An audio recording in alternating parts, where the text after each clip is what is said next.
الله الرحمن الرحيم. الحمد لله رب العالمين، والصلاة والسلام على رسوله النبي الكريم محمد وعلى آله وصحبه أجمعين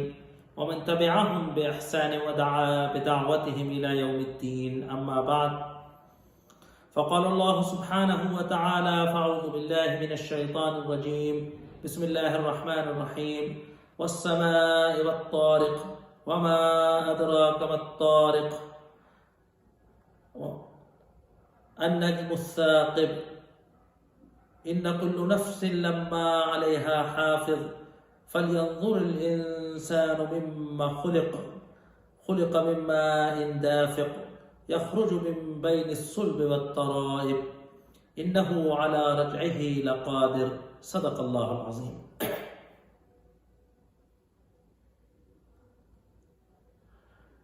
محترم ناظرین، السلام علیکم ورحمۃ اللہ وبرکاتہ. گزشتہ لیکچر کے اندر الحمدللہ سورہ بروج کی تفسیر مکمل ہوئی اور اس سورت کے اندر اصحاب الاخدود کا واقعہ اور اہل ایمان کو ظلم و استبداد کے زمانے میں دعوت کے راستے میں آنے والی مصائب پر اہل ایمان کو کس طریقے سے صبر کرنا چاہیے اور اللہ تبارک و تعالیٰ کے دربار میں آخرت میں ان کافروں اور منکرین حق کا انجام کہ جو مسلمانوں پر اور اہل ایمان پر، اہل حق پر ظلم کرتے تھے، ان پر عرصہ حیات کو تنگ کرتے تھے اور اس کے بعد توبہ بھی نہیں کرتے، ایسے ظالموں اور اہل باطل کا اللہ تبارک و تعالیٰ کے کیا انجام ہوتا ہے اور اہل ایمان کا کیا انجام ہوتا ہے، اس کے بارے میں پچھلے سورہ کے اندر گفتگو ہوئی تھی. اللہ تبارک و تعالیٰ کی کچھ و عظیم صفات کا تذکرہ ہوا اور اللہ تبارک و تعالیٰ کے ہر چیز پر قادر ہونے کا تذکرہ ہوا. آخر سورت کے اندر قرآن کا تذکرہ آیا تھا کہ فی لوح محفوظ، کہ یہ قرآن جو ہے یہ اللہ تبارک و تعالیٰ کے کلام ہے اور یہ لوح محفوظ کے اندر ضبط ہے، محفوظ ہے اور اللہ تبارک و تعالیٰ نے اس کی حفاظت کا ذمہ لیا ہے. کسی کے مٹانے کی کوششوں سے، کسی کے اس کے ختم کر دینے کی کوششوں سے یہ ختم ہونے والا نہیں. اب جس سورت کی تفسیر کرنے، جس سورت کی تفسیر کو پڑھنے اور ترجمے کی طرف ہم جا رہے ہیں وہ سورہ طارق ہے. 30ویں پارے کی سورتوں میں سے ایک سورت سورہ طارق، جس کا نام اس کی پہلی آیت السماء والطارق پر رکھ دیا گیا ہے. پچھلے سورت کی تفسیر کے دوران بھی یہ بات آئی تھی کہ یہاں متعدد صورتیں کہ جیسے اذا السماء انشقت، اذا السماء انفطرت ہے نا، اور پھر یہ کہ والسماء ذات البروج والسماء والطارق، یہ 4 صورتیں جس میں آسمان کے بارے میں اللہ تبارک و تعالیٰ نے تذکرہ کیا ہے، متواتر قرآن کے اندر ایک کے بعد ایک آ رہی.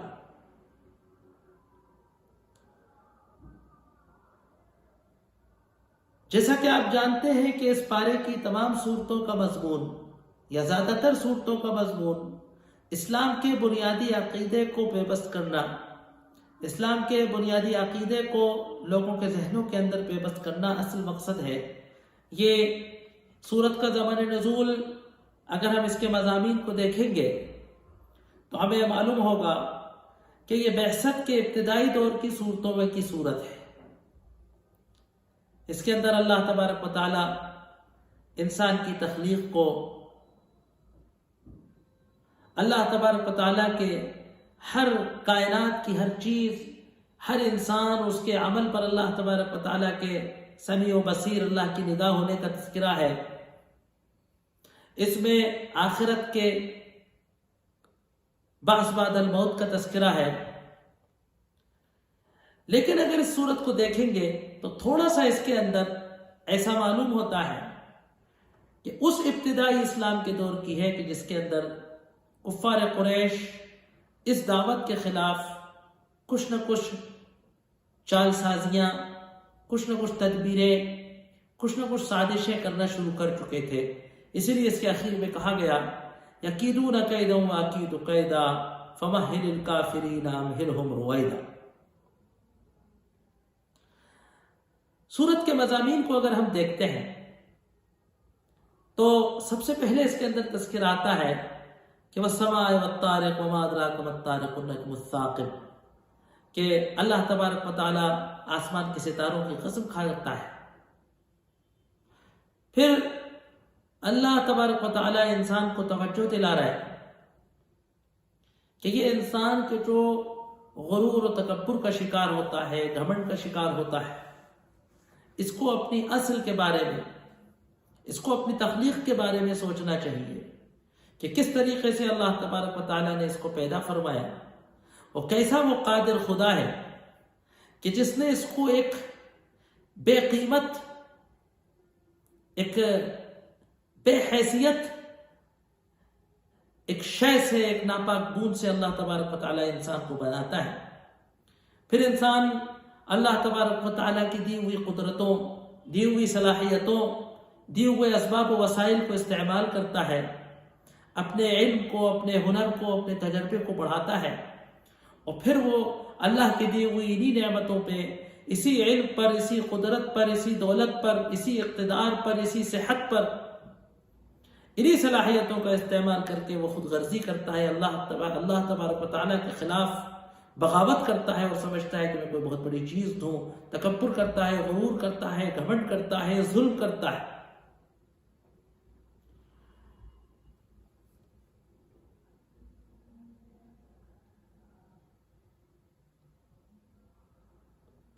پھر اللہ تبارک و تعالیٰ نے آگے چل کر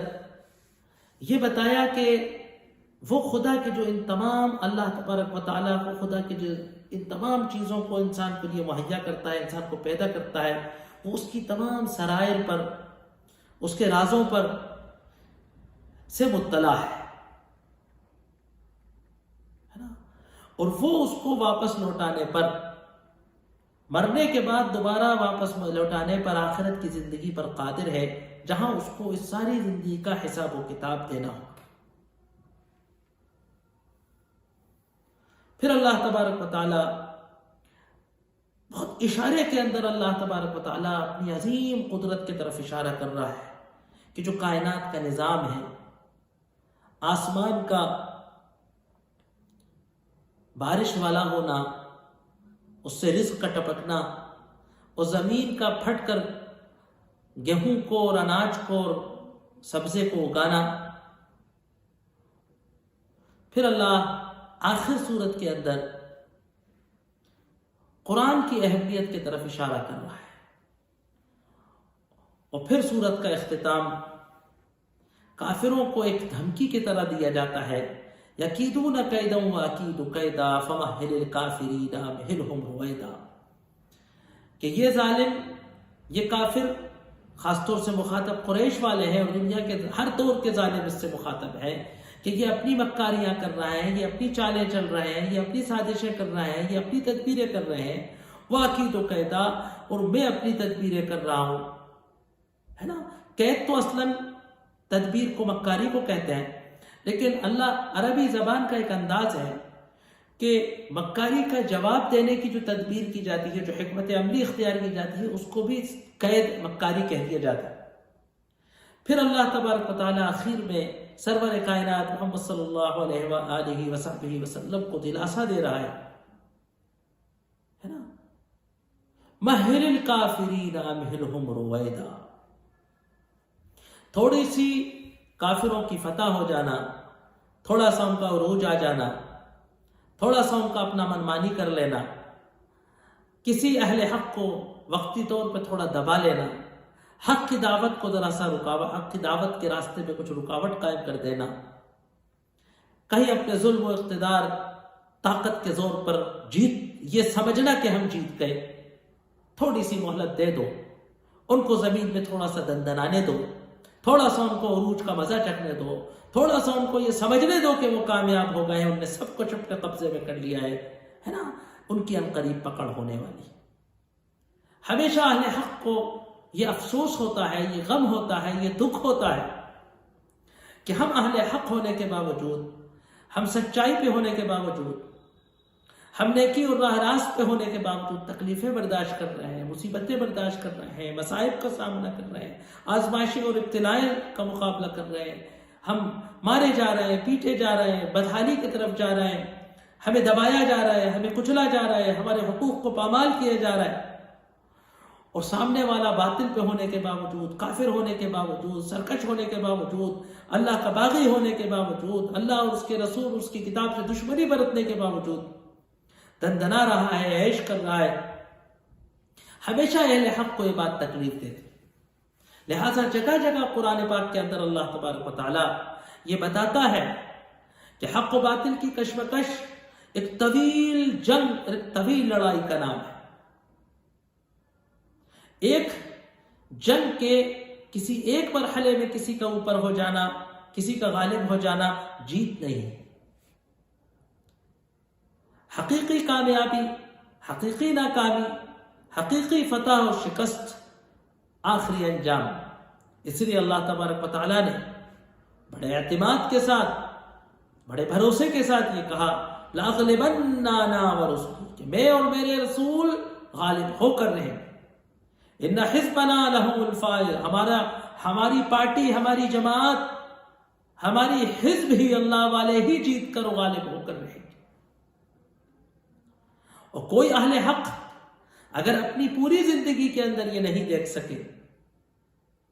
تو ابھی معرکہ ختم نہیں ہوا ہے، ابھی حق و باطل کی کشمکش ختم نہیں ہوئی۔ اگر اہل حق دنیا میں اس فتح کو، اس نوازش کو نہیں دیکھ سکتے، اگر اس نصرت کو، تو یقیناً آخرت کے اندر وہ اس کامیابی کو دیکھیں گے۔ اس سے قبل جو صورت جو پڑھی گئی اس میں اور اس صورت کے درمیان جو مناسبت ہے وہ کئی رخ سے علماء نے بیان کی۔ سابقہ صورت کا آغاز بھی آسمان کے تذکرے سے ہوا، اس صورت کا افتتاح بھی آسمان سے ہو رہا ہے۔ سابقہ صورت کے اندر بھی قرآن کی اہمیت و عظمت کو بتایا گیا، اِنَّهُ لَقُرْآنٌ عَظِيمٌ، اور یہاں کے اندر بھی جو ہے اِنَّهُ لَقَوْلٌ فَصْلٌ وَمَا هُوَ بِالْهَزْلِ بتایا گیا۔ وہاں اس صورت کے اندر حق و باطل کے اندر کی کشمکش کے سلسلے میں اصحاب اخدود کا تذکرہ کیا گیا، فرعون و ثمود کا تذکرہ کیا گیا، هل أتاك حدیث الجنود، کافروں کے وہ لشکر کہ جو اہل حق کو دبانے کے لیے کام کرتا سرکردہ رہا کرتے تھے، ان کا تذکرہ ہوا اور ان کا انجام بد بتایا گیا، ان کو بتایا گیا کہ ان کا انجام کیا ہوگا۔ یا اللہ تبارک و تعالیٰ نے اس مضمون کو صرف ایک فقرے کے اندر بیان فرما دیا کہ یکیدون کیدا واکید کیدا، کہ وہ اپنی تدبیریں کرتے ہیں، وہ اپنی سازشیں کرتے ہیں، وہ اپنی محنتیں کرتے ہیں، اور ہم اپنی تدبیر کرتے ہیں، ہم اپنی حکمت کرتے ہیں۔ اور ظاہر سی بات ہے کہ احکم الحاکمین کی تدبیر ہے نا، قادر مطلق کی تدبیر، حکیم و خبیر کی تدبیر، ان ناتواں اور کمزوروں کی تدبیر کے مقابلے میں، ان ناتواں اور کمزوروں کی تدبیریں اس خدا کی تدبیر کے مقابلے میں کچھ بھی حیثیت نہیں رکھتی۔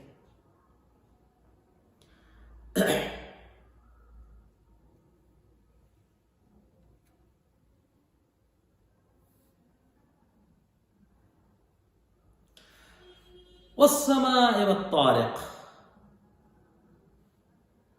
آسمان کی قسم ہے نا۔ کئی بار اس سلسلے میں گفتگو ہو چکی ہے کہ آسمان عربی زبان میں جو کچھ عالم بالائی میں نظر آتا ہے، زمین سے اوپر دیکھنے پر جو کچھ نظر آتا ہے اس کو آسمان کہا جاتا ہے۔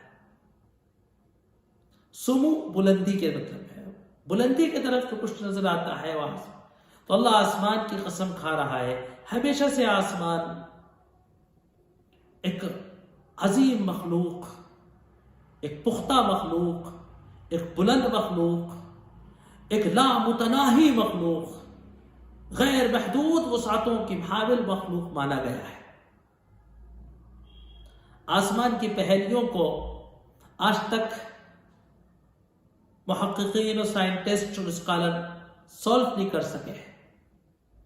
اس عظیم مخلوق کو پیدا کرنے والا خالق کتنا عظیم ہوگا، کتنا زبردست ہوگا، یہ غور کرنے کی بات ہے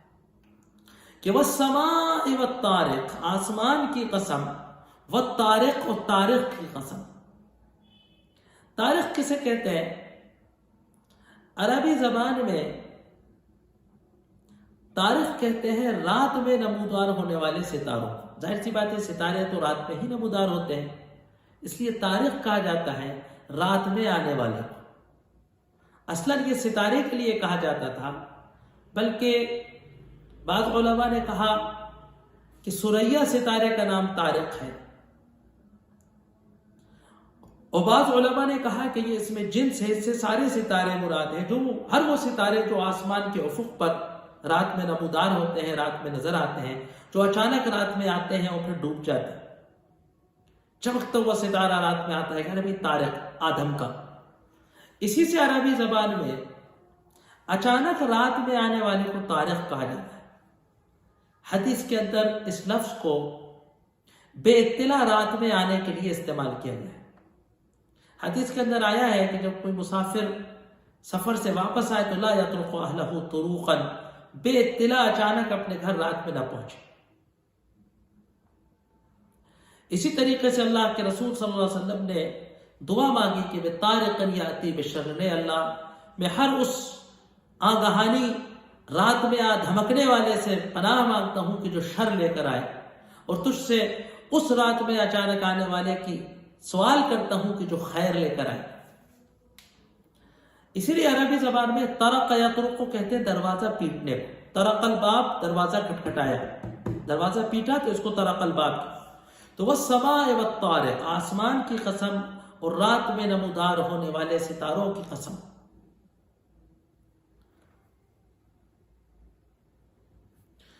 وما ادراک ما الطارق، یہ قرآن کا ایک خاص اسلوب ہے۔ متعدد صورتوں میں متعدد جگہ اللہ تبارک و تعالی اپنے نبی کو اس طریقے سے مخاطب کرتا ہے کہ وما ادراک ما الطارق، اور تم کیا جانو کہ طارق کیا ہے۔ تو یہ کسی بات کی اہمیت کو جتلانے کے لیے، اس کی اہمیت کو بتانے کے لیے، تاکید کے لیے لفظ استعمال کیا جاتا ہے کہ القارعۃ ما القارعۃ وما ادراک ما القارعۃ، الحاقۃ ما الحاقۃ وما ادراک ما الحاقۃ، انا انزلناہ فی لیلۃ القدر وما ادراک ما لیلۃ القدر۔ علماء نے اس میں ایک نقطہ پیدا کیا ہے، بیان فرمایا ہے کہ اس کو قرآن نے دو انداز سے اس بات کو کہا جاتا ہے۔ قرآن میں ایک جگہ کہا جاتا ہے وما ادراک، تم کیا جانو، ادرا یدری، ادرا کا لفظ استعمال کیا جاتا ہے، اور ایک جگہ استعمال کیا وما یدریکا، وما یدریک لعل الساعۃ تکون قریبا، اور تم کیا جانو، تمہیں کیا معلوم کہ ہو سکتا ہے کہ قیامت بہت قریب آنے والی ہو۔ تو کہا کہ جہاں بھی اللہ تبارک و تعالیٰ نے لفظ ادرا استعمال کیا ہے، وہاں اللہ کے رسول صلی اللہ علیہ وسلم کو اس بات کا مطلب بتایا گیا ہے۔ اس کا مطلب یہ نہیں ہے کہ اللہ کے رسول صلی اللہ علیہ وسلم طارق ستارے کو اور اس کی اہمیت کو اور یہاں اس کے بیان کرنے کی وجہ سے ناواقف ہے، آپ جانتے ہیں۔ وما یدریکا، اور تم کیا جانو کہ قیامت کب آئے گی، تو جہاں یدریکا کا استعمال کیا گیا ہے وہ ان مقامات پر استعمال کیا گیا ہے کہ جس کی حقیقت یا جس کی تفصیل یا قیامت کی تاریخ خود اللہ کے رسول صلی اللہ علیہ وآلہ وصحبہ وسلم کو نہیں معلوم۔ تو وما ادراک ما الطارق، اور تم کیا جانو کہ طارق کیا ہے کیسی چیز ہے طارق، ذرا غور کرو کہ کیا ہے طارق۔ النجم الثاقب، وہ چمکتا ہوا، ابھرتا ہوا، دمکتا ہوا ستارہ ہے۔ نجم جمع نجوم، کئی جگہ قرآن کے اندر نجم کا تذکرہ ہے، ستارہ، کیونکہ ستاروں کو ہمیشہ بڑی منقبت کی نگاہ سے دیکھا گیا ہے۔ بہت ساری غیر موحد قوموں نے اجرام سماویہ کا، آسمان کے سورج چاند ستارے ہیں، ان کی پرستش کی ہے، ان کی پوجا کی۔ بہت سے عقیدوں میں یہ مانا گیا ہے کہ آسمان کے یہ ستارے اور سیارے انسانوں کی قسمتوں کے عروج و زوال میں، زمین پر نمودار ہونے والے حالات میں ان کا کوئی رول ہے، ان کا اثر ہے۔ اسی لیے جوتشی غیب دانی کرتے ہیں ستاروں کی رفتاریں اور ان کے مقامات کو دیکھ کر، ہے نا، راشیاں دیکھ کر لوگوں کی قسمتوں کا آنکڑا بتاتے ہیں، لیکن یہ سب شرک اور ادوات شرک شمار کی گئی ہیں۔ اسی لیے اللہ تبارک و تعالی آسمان کی اور چاند کی اور ستاروں کی قسم کھاتا ہے اور یہ بتاتا ہے کہ یہ ان کی خود اپنے آپ میں کوئی حیثیت نہیں ہے، ان کی حیثیت یہ ہے کہ یہ عظیم مخلوقات ہیں کہ جن کو اللہ تبارک و تعالی نے پیدا فرمایا ہے۔ تو النجم الثاقب، اب یہاں قسم کیا ہے کہ ان کل نفس لما علیہا حافظ، ہر جان، ان کل نفس، کوئی نفس ایسی نہیں، لما علیہا حافظ، مگر یہ کہ اس کے اوپر کوئی حافظ ہو، کوئی نگراں ہے، کوئی اس پر رقابت ہے کہ جو اس کے تمام حالات کو، کیفیات کو، حرکات کو، سکنات کو ریکارڈ کر رہی ہے۔ کوئی بھی نفس اس دنیا میں ایسی چھٹی نہیں ہے کہ جس پر کوئی نگرانی نہ ہو، جس کو کسی کے سامنے کھڑے ہو کر جواب نہ دینا ہو، ہے نا۔ ہر نفس، جتنے انسان اس دنیا میں آئے ہیں، ہر نفس پر حافظ، ایک کنٹرولر موجود ہے۔ حافظ سے مراد حقیقتاً تو اللہ تبارک و تعالی مراد ہے، کہ ایک ہستی ہے، ایک ایسی عظیم الشان، ایک ایسی زبردست ہستی ہے کہ جو ہر نفس پر رقابت رکھتی ہے، ہر ایک کی حفاظت کرتی ہے۔ دو مطلب ہے حافظ، کہ ہر جان کی اللہ تبارک و تعالی فرشتوں کے ذریعے، متعدد اسباب کے ذریعے اور اللہ تبارک و تعالی کی غیبی وسائل کے ذریعے ہر جان کی حفاظت فرماتا ہے۔ اگر انسان کے جسم کو دیکھا جائے اور اس کمزور انسان کے جسم کو اس کائنات کے پورے حالات میں دیکھا جائے تو تعجب یہ نہیں ہے کہ یہ بیمار ہو جاتا ہے، یہ مر جاتا ہے، اس کا ایکسیڈنٹ ہو جاتا ہے، یہ تعجب نہیں ہے۔ تعجب یہ ہے کہ ان حالات میں یہ کیسے محفوظ رہتا ہے، ان حالات میں یہ کیسے بیماری سے اور ایکسیڈنٹ سے اور ناہانی سے محفوظ ہے ابھی تک۔ اور دوسرا جو اس کا حقیقی مطلب ہے حافظ کا، کہ نگراں اور ریکارڈ رکھنے والا ہے۔ ستارے سے قسم کھا کر اللہ تبارک و تعالیٰ اشارہ کر رہا ہے کہ جس طریقے سے اللہ تبارک و تعالیٰ ان نکلنے والے اور ڈوبنے والے ستاروں کا ریکارڈ رکھتا ہے، ان کا نظام چلتا ہے، جس قدرت سے اللہ تبارک و تعالیٰ نے آسمان کو بنایا ہے اور اس میں ستاروں کو بنایا ہے اور اس میں ستاروں کی رفتار رکھی ہے کہ وہ ستارہ ہر تاریخ میں جس موسم میں جہاں نظر آنا چاہیے وہ وہی نظر آتا ہے نا۔ دنوں کی اور ہفتوں اور مہینوں اور سالوں کی رفتار کے بعد وہ آگے پیچھے نہیں ہوتا، وہ مسنگ نہیں ہوتا، یہاں تک کہ جو طارق ثریا ستارہ ہے، رات میں نمودار ہونے والے جو ستارے ہیں، ان کی پوزیشن کو دیکھ کر ریگستانوں کے اندر، جنگلوں کے اندر، سمندروں کے اندر جو ہے راہگیر ان سے رخ دیکھ کر چلتے ہیں اور صحیح مقام پر پہنچ جاتے ہیں، ہے نا۔ تو ایسی قدرت رکھنے والا خدا، ایسا علم رکھنے والا خدا ہر چیز کا علم رکھتا ہے۔ ان کل نفس لما علیہا حافظ، ہر چیز، ہر نفس پر اللہ حافظ ہے، ہر نفس پر ایک حافظ موجود ہے۔ اس سے مراد وہ فرشتے ہیں جو انسان کا ریکارڈ لکھتے ہیں۔ اس سے پہلے سورہ فاطر کے، سورہ انفطار کے اندر بھی آیا تھا، کرامن کاتبین کا ذکر بھی آیا تھا، نامہ اعمال کے لکھے جانے کا ذکر آیا تھا۔ یہاں حفاظ کہتے ہیں ریکارڈ، ہر چیز انسان کی، ہر حرکات و سکنات، بول چال، یہاں تک کہ اس کے دل اور دماغ میں آنے والے خیالات و تصورات بھی اللہ تبارک و تعالیٰ کے ریکارڈ ہوتے ہیں۔ اس سے قبل آج ترقی کی دنیا ہے، جب یہ قرآن نازل ہوا، جب اللہ کے رسول صلی اللہ علیہ وسلم نے ان باتوں کو روایات سے سنایا، تو اس وقت کا انسان اتنا ہی سمجھ سکتا تھا کہ کسی آدمی کے ریکارڈ کو مینٹین کرنا ہو تو اس کے پاس کوئی نگرانی پر کسی کو بٹھا دو اور وہ اس کی ہر جنبش کو ریکارڈ لکھتا رہے ایک رجسٹر کے اندر، تو اس کی سارا ضبطی میں آ جائے۔ لیکن آج تو جب انسان نے اتنی ترقی کر لی کہ وہ ہمارے حرکات و سکنات کو، ہماری ہر آمد و رفت کو ریکارڈ کر سکتا ہے، کیمرے میں قید کر سکتا ہے، ہماری لوکیشن کو ٹریس کر سکتا ہے، ہم کیا کرتے ہیں، کہاں چلتے ہیں، کیا کھاتے ہیں، کہاں کتنا سوتے ہیں، کتنا چلتے ہیں، کتنے زینے چڑھتے ہیں، کتنے زینے اترتے ہیں، کتنی اسپیڈ پہ گاڑی چلاتے ہیں، یہ سب آج سرور پر ریکارڈ میں رکھا ہوا ہے۔ ایسے جاسوسی سافٹ ویئر ہمارے سامنے آئے کہ جو یہ بتاتے ہیں کہ انسان سوتا کتنی دیر ہے، جاگتا کتنی دیر ہے، اس کے گھر آتا کون ہے، اس کے گھر سے جاتا کون ہے۔ جب ہم انسان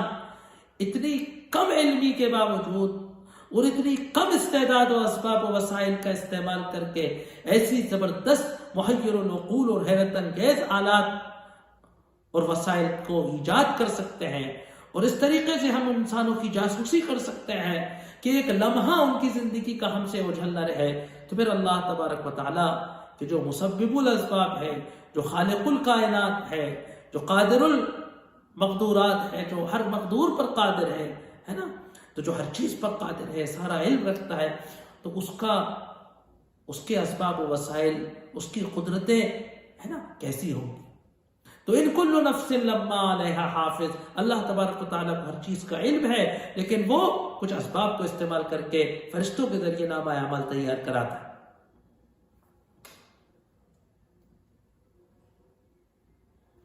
اب اس کے بعد انشاءاللہ